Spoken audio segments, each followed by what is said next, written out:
আসসালামু আলাইকুম সম্মানিত অভিভাবকবৃন্দ এবং আমার প্রিয় চতুর্থ শ্রেণীর শিক্ষার্থী বন্ধুরা, প্রীতি ও শুভেচ্ছা গোল্ডেন ম্যাথ এডুকেশনের পক্ষ থেকে। আজকে তুলে ধরছি তোমাদের গণিত বইয়ের 110 পৃষ্ঠার অনুশীলনী। এটা অধ্যায় 7-এর আজকে 4 নম্বর থেকে শুরু করছি। ইনশাল্লাহ এই পৃষ্ঠা সবগুলোই করে দেব। 4 নম্বরে লক্ষ্য করছো যে লেখা আছে ভগ্নাংশের যোগ ও বিয়োগ সম্পর্কিত নিচের সমস্যাগুলো হিসাব করি। হ্যাঁ, একেবারে সবগুলো ইনশাল্লাহ করে দেব। এগুলো খুবই সহজ বিষয়। যেমন 1 নম্বরটা যদি তুলি আমি, তো 1 নম্বরে আছে তোমার 1-এর নিচে 5 যোগ 2-এর নিচে 5। তো ভগ্নাংশের এখানে লব হর দুটো একই আছে, 5 এবং 5।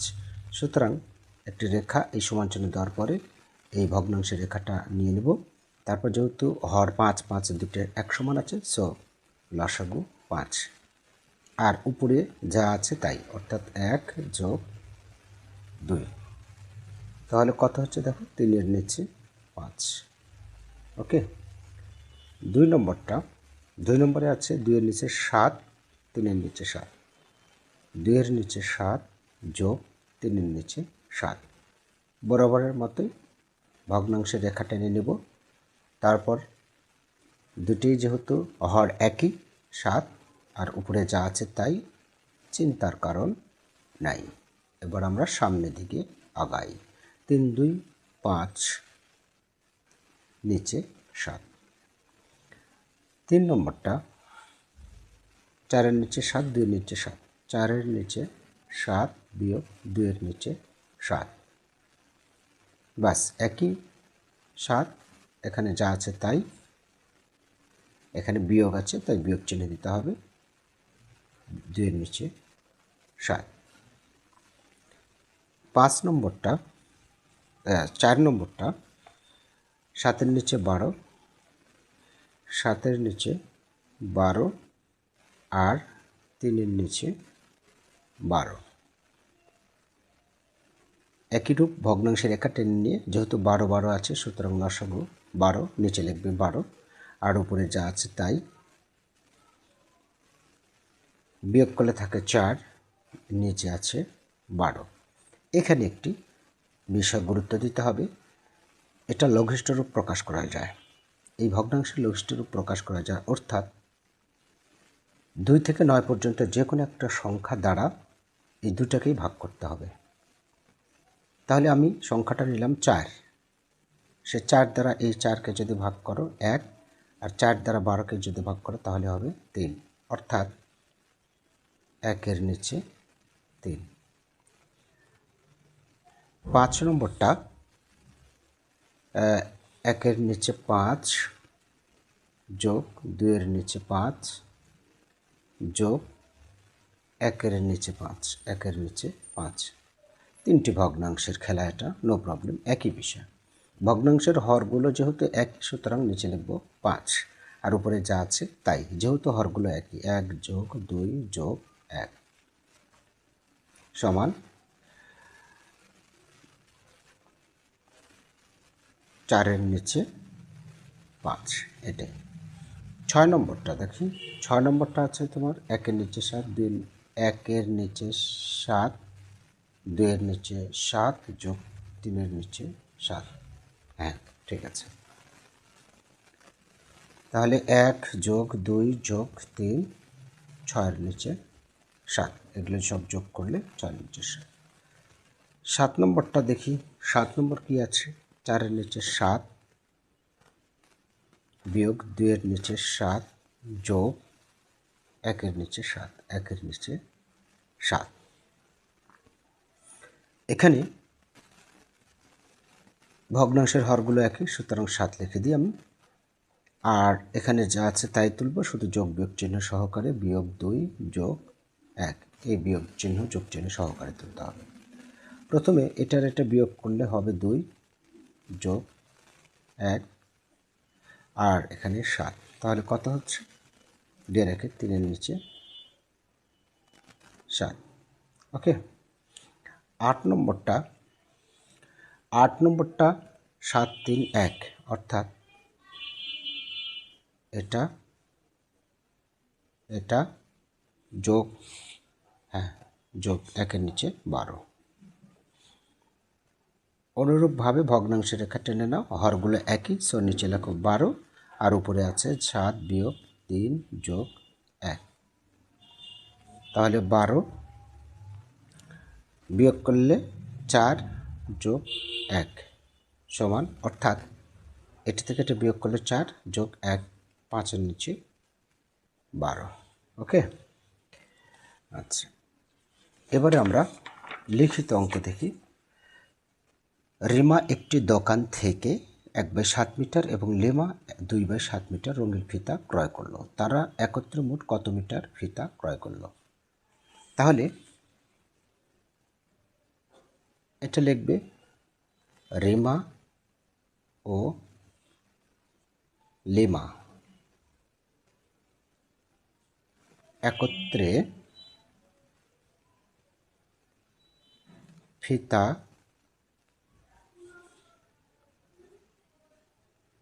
ক্রয় করলো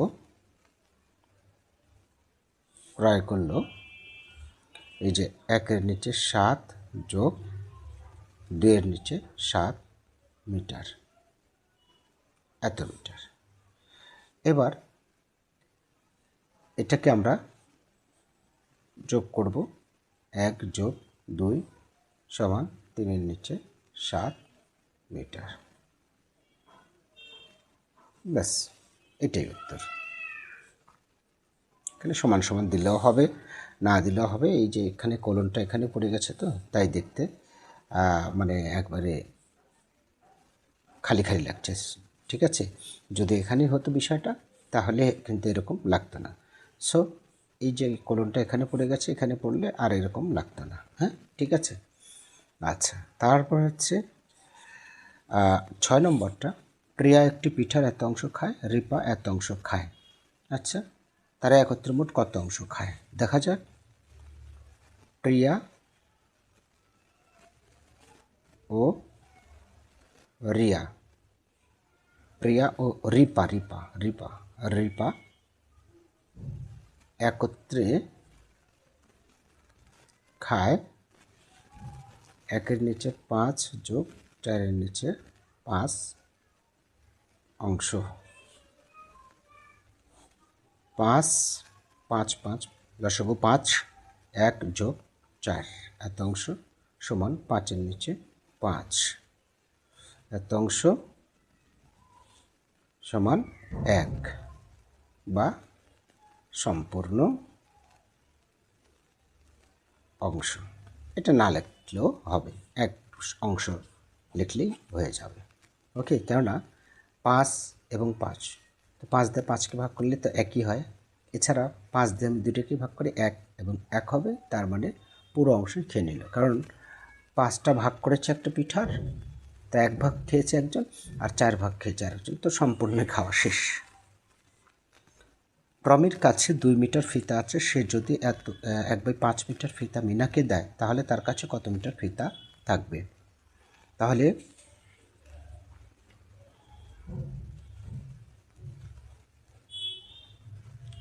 প্রমির কাছে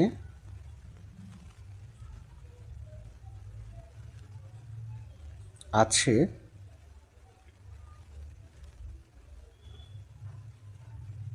2 মিটার, আর কাকে দিল? মিনাকে দেয়। মিনাকে দেয় 1/5 মিটার, তাই না? অতএব প্রমির থাকবে 2 বিয়োগ 1/5 মিটার। তাহলে এখানে এর নিচে কিছু নেই, মানে মনে করতো 1 আছে বা নাই, ধরো কোনো সমস্যা নাই। এখানে একটা আছে হর, সেটা হচ্ছে কি 5। তো আমরা 5টা লিখলাম। এবার এর নিচে কিছু নাই, যখন কিছু নাই এখানে 1 ধরা বা এরকম চিন্তা ভাবনা করার কারণ নেই। হ্যাঁ, এটা না ধরে তুমি কি করবে, এই নিচে যে লসাগু 5 লিখলে এই 5 দ্বারা সরাসরি এটাকে গুণ করে দেবে। ঠিক আছে, এখানে ধরাধরির কিছু নাই। যখনই এরকম অঙ্ক পাবে, হ্যাঁ, তখনই এটা দ্বারা এটাকে সরাসরি গুণ করে দেবে। 5 দুগুণ 10 বিয়োগ, এবার যেহেতু এটা 5 হর, এখানে লসাগু হর, সুতরাং উপরে যা আছে তাই, এত মিটার। এখন দেখো বিয়োগ করলে থাকে কত, 9 নিচে 5, এত মিটার। সমান সমান আর একটা কথা লেখা যায়, সেটা হচ্ছে কি, এই যে 5 দ্বারা 9কে ভাগ করে দেখো, 5 কে 5, এই যে 4 অবশিষ্ট থাকলো, এই 4টা যায় উপরে, আর এই যে 5 নিচে, অর্থাৎ এই যে 1 হলো না, 1 থাকলো, আর এই যে 4 অবশিষ্ট, এই 4টা উপরে, আর নিচে যে 5 আছে 5, এত মিটার। অর্থাৎ প্রমিট থাকবে আর এত মিটার। ওকে, অতএব 1 তো মিটার। ওকে, এই হচ্ছে বিষয়। আরও কিছু অঙ্ক রয়েছে এখানে, যেটা পরীক্ষায় আসবে না, কিন্তু তোমাদের টেস্ট একদিনে, অর্থাৎ মোট 24 ঘন্টায় আমি কি কি কাজ করি, কোন কাজ কত সময় লাগে, অর্থাৎ তোমাদের জন্য কে কোন কাজ করো। যেমন কাজের নাম, খেলাধুলা কতটা করো, অর্থাৎ 1 ঘন্টা করো না 2 ঘন্টা করো। হ্যাঁ, যদি এখানে তুমি 1 ঘন্টা খেলো, তাহলে এখানে 24 ভাগের 1 ভাগ খেলেছো, অর্থাৎ এখানে লব হচ্ছে 1, আর ভগ্নাংশের হর হচ্ছে এই যে 24। হর সবসময় দেখো 24ই আছে, এই যে সবসময় 24 24 24। আবার পড়াশোনা করো প্রতিদিন কয়েক ঘন্টা, যদি এখানে 4 ঘন্টা লেখো, তাহলে এখানেও 4 লিখতে হবে। এরকমভাবে ছকটা পূরণ করতে হবে। এটা আসার মতো না, আর এটা তোমরা পারবে। ঠিক আছে, এখানে আমি দিনের সবচেয়ে বড় অংশে কোন কাজ করি।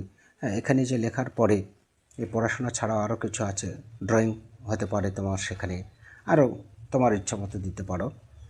মা বাবাকে সাহায্য করা প্রত্যেক দিন, অথবা প্রতিদিন বাগানে পানি দেওয়া, এরকম কিছু কাজের কথা এখানে লিখতে পারো। কত অংশ কত ঘন্টা করো সেটা লেখার পরে সেটাই উপরে লিখবে। ঠিক আছে, আর এই প্রশ্নগুলোর উত্তর এই ছক থেকে তখন হয়ে যাবে। আমি দিনের সবচেয়ে বড় অংশে কোন কাজ করি, হয়তোবা বড় অংশ কাজ হবে ঘুমানোটাই, কেননা মানুষ তো ঘুম 6 থেকে 7 ঘন্টা 8 ঘন্টা ঘুম পাড়ে, তাই না? সো এটাই হবে হয়তোবা। ওকে, যাই হোক, কোন কাজে সবচেয়ে কম সময় দিই, হ্যাঁ, সেখানে হতে পারে পানি দেওয়া, বাগানে পানি দেওয়া, বা মা বাবাকে সাহায্য করা, হ্যাঁ, যেটা 1 ঘন্টা, অথবা খেলাধুলাও হতে পারে। যেটাই হোক সেটা লিখবে। তো শিক্ষার্থী বন্ধুরা, আজকে এ পর্যন্তই। আগামী দিনে ইনশাল্লাহ নতুন অধ্যায়ের সূচনা হবে। তবে কমেন্ট করে জানিয়ে দিলে ভালো হতো যে কোন কোন অধ্যায় তোমাদের এবার আছে। বিশেষ করে আমার গোল্ডেন বাংলা 25 এই ফেসবুক পেজে গিয়ে তোমরা কমেন্ট করবে, এখানে কমেন্ট করা যাবে না। Facebook page golden Bangla 25। ওকে, আল্লাহ হাফিজ।